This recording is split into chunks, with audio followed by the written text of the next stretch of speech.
Hábitos Atômicos, capítulo 11. Caminhe lentamente, mas jamais recue. No primeiro dia de aula, Jerry Rusman, professor da Universidade da Flórida, dividiu seus estudantes de fotografia em dois grupos, todos no lado esquerdo da sala de aula. Ele explicou que estariam no grupo Quantidade. Eles seriam avaliados apenas pela quantidade de trabalho que produzissem. No último dia de aula, ele registraria o número de fotos enviadas por cada aluno. 100 fotos significariam nota A, 90 fotos B, 80 fotos C e assim por diante. Enquanto isso, todos do lado direito da sala estariam no grupo de qualidade. Eles seriam avaliados apenas pela excelência do seu trabalho. Eles só precisariam produzir uma foto durante o semestre, mas para obter um A, ela deveria ser uma imagem quase perfeita. No final do prazo, ele ficou surpreso ao descobrir que todas as melhores fotos foram produzidas pelo grupo Quantidade. Durante o semestre, esses alunos estavam ocupados fazendo fotos, experimentando a composição e iluminação, testando vários métodos na câmara escura e aprendendo com seus erros. No processo de criar centenas de fotos, eles aprimoraram suas habilidades.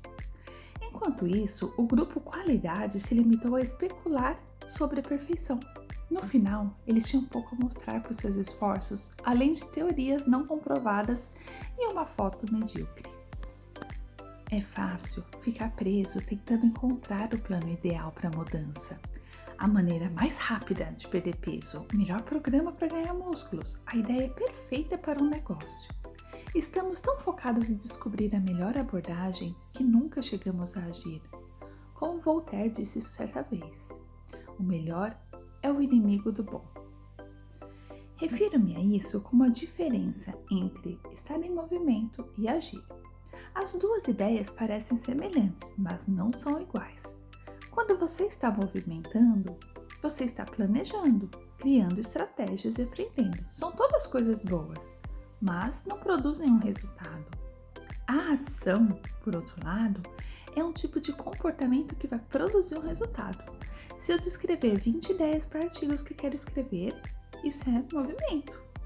Se eu realmente me sentar e escrever um artigo, isso é ação.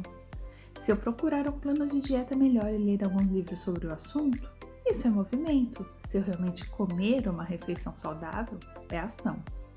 Às vezes, o movimento é útil, mas nunca produzirá um resultado por si mesmo.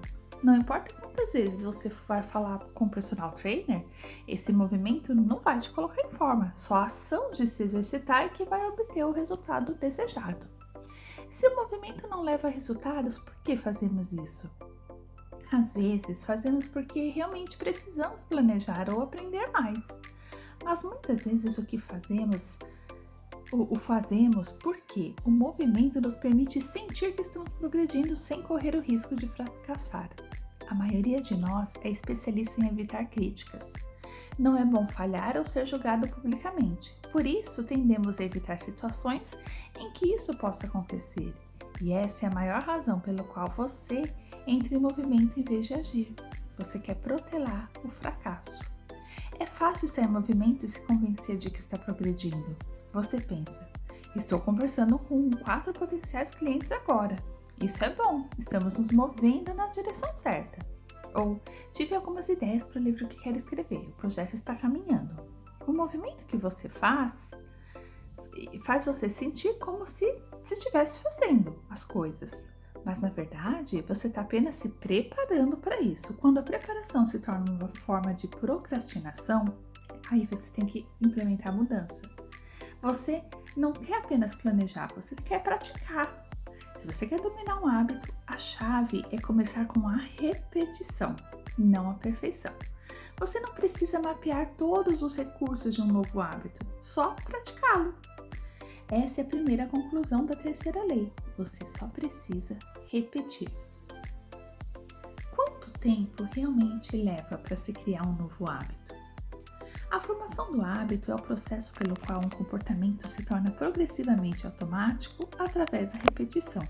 Quanto mais você repetir uma atividade, mais a estrutura do seu cérebro muda para se tornar eficiente nessa atividade. Neurocientistas chamam isso de potenciação de longa duração, que se refere ao fortalecimento das conexões entre os neurônios do cérebro com base nos padrões recentes de atividade. A cada repetição, a sinalização entre as células melhora e as conexões neurais se fortalecem. Descrito pela primeira vez pelo neuropsicólogo Donald Hebb em 1949, esse fenômeno é comumente conhecido como Lei de Hebb. Neurônios que disparam juntos permanecem conectados. Repetir um hábito leva a mudanças físicas evidentes no cérebro. Nos músicos, o cerebelo, essencial para movimentos físicos como dedilhar a corda de um violão ou mover o arco de um violino, é maior do que em pessoas que não são músicas. Já os matemáticos têm mais massa cinzenta no lóbulo parietal inferior, que desempenha um papel fundamental na computação e no cálculo. Seu tamanho está diretamente correlacionado com a quantidade de tempo gasto no campo. Quanto mais velho e mais experiente for o matemático, maior o aumento dessa massa cinzenta.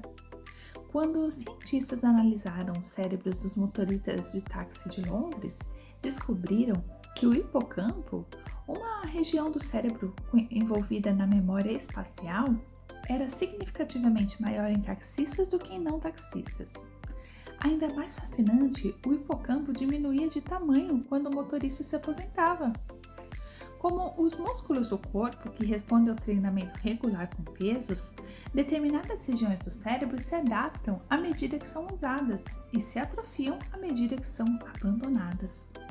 É claro que a importância da repetição no estabelecimento de hábitos foi reconhecida muito antes de os neurocientistas começarem seus estudos. Em 1860, o filósofo britânico George Lewis observou: ao aprender a falar um novo idioma, tocar um instrumento ou realizar movimentos não familiares, sentimos uma grande dificuldade, porque os canais pelas quais cada sensação tem que passar ainda não se estabeleceram. Mas assim que a repetição frequente criar o caminho, essa dificuldade desaparece. As ações se tornam tão automáticas que podem ser realizadas enquanto a mente está envolvida em outra atividade.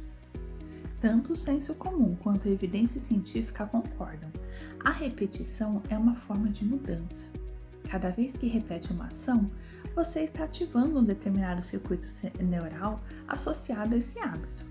Isso significa que a simples repetição é uma das etapas mais importantes da codificação de um novo hábito. É por isso que os estudantes que fizeram toneladas de fotos melhoraram suas habilidades, enquanto aqueles que simplesmente teorizaram sobre fotos perfeitas não obtiveram êxito. Um grupo estava engajado na prática ativa, o outro na aprendizagem passiva. Um em ação, o outro em movimento. Todos os hábitos seguem uma trajetória similar da prática esforçada até o comportamento automático, um processo conhecido como automaticidade. A automaticidade é a capacidade de realizar um comportamento sem pensar em cada passo, o que ocorre quando a mente não consciente assume o controle. É mais ou menos assim. Temos aqui a figura da linha do hábito. No começo, que é nesse ponto A, um hábito exige muito esforço e concentração para ser executado. Depois de algumas repetições, que seria aqui no ponto B, fica mais fácil, mas ainda requer uma atenção consciente. Com a prática, com prática suficiente, que aqui já no ponto C, o hábito se torna mais automático do que consciente. Além desse limiar, que é essa linha do hábito, o comportamento pode ser feito mais ou menos sem pensar. Um novo hábito foi formado. A seguir, você vai ver uma representação do que os pesquisadores encontraram ao rastrear o nível de automaticidade de um hábito real, como caminhar por 10 minutos todos os dias. A forma desses gráficos, que os cientistas chamam de curvas de aprendizado, revela uma verdade importante sobre a mudança de comportamento. Os hábitos se formam com base na frequência, não no tempo. Caminhando 10 minutos por dia. Nessa figura, Esse gráfico mostra alguém que construiu o hábito de caminhar 10 minutos após o café da manhã todos os dias. Observe que à medida que as repetições aumentam, o mesmo acontece com a automaticidade, até que o comportamento seja tão fácil e automático quanto possível. Uma das perguntas mais comuns que ouço é: quanto tempo é preciso para construir um novo hábito? Mas o que as pessoas realmente deveriam estar perguntando é: quantas vezes são necessárias para formar um novo hábito? Ou seja, quantas repetições são necessárias para tornar um hábito automático?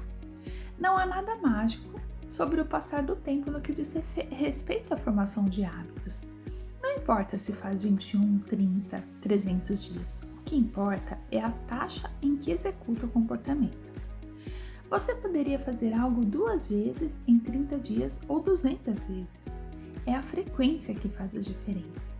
Seus hábitos atuais foram internalizados ao longo de centenas, se não milhares de repetições. Novos hábitos exigem o mesmo nível de frequência. Você precisa agrupar tentativas bem-sucedidas até que o comportamento esteja firmemente incorporado em sua mente e você cruze a linha do hábito. Na prática, não importa realmente quanto tempo leva para um hábito se tornar automático. O que importa é que você tome as ações necessárias para progredir. Se a ação é totalmente automática ou não é de menor importância. Para construir um hábito, você precisa praticá-lo e a maneira mais eficiente de fazer a prática acontecer é aderir à terceira lei da mudança de comportamento. Torne-o fácil. Você vai ver nos próximos capítulos. Um resumo do capítulo 11. A terceira lei da mudança de comportamento é: torne-o fácil. A forma mais eficaz de aprender é praticar, não planejar. Concentre-se em agir, não em estar em movimento. A formação do hábito é o processo pelo qual um comportamento se torna progressivamente mais automático através da repetição. O período de tempo em que você está realizando um hábito não é tão importante quanto o número de vezes que o executou.